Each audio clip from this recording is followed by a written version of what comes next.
από την ποιητική συλλογή «Κρυστάλλινη γη», θεϊκή σαγίνη.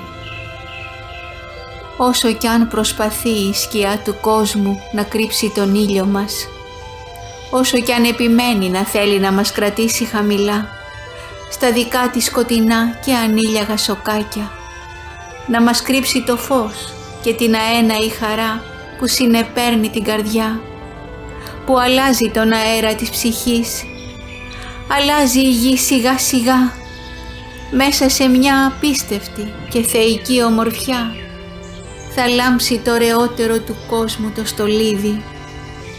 Και ενώ οι σκοτεινοί διάβλοι προσπαθούν να ανοίγουν δρόμους σκοτεινούς, δρόμους του φόβου και της κυριαρχίας, αυτόν που έριξαν πέπλος ιερό μακριά από το φως, αυτό που τώρα εμφανίζεται λαμπρό, ηλιόλουστες στιγμές, απίστευτες και θεϊκές, σαγηνεύουν τώρα τις ψυχές. Κι αν προσπαθούν κάποιοι να τις κρατήσουν κρυφές, ανοίγοντας μονοπάτια στις δικές τους τις αυλές, ερήμωσαν αυτές. Γίνεται μια ερημιά στη σκοτεινή βούληση, και καθώς ανοίγεται στο φως κάθε καρδιά, σύμμαχοι ουράνιοι έρχονται κοντά.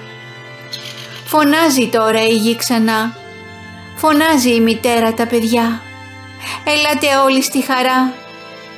Ξημερώνει η αυγή στη θεϊκή ομορφιά και εχμαλωτίζει την καρδιά τόσο γλυκά, τόσο μοναδικά, που χαίρεται κάθε πλάσμα στη ζωή αυτή, σε ένα πανηγύρι μιας ιερής συμμετοχής αλλάζει η ιστορία της ζωής.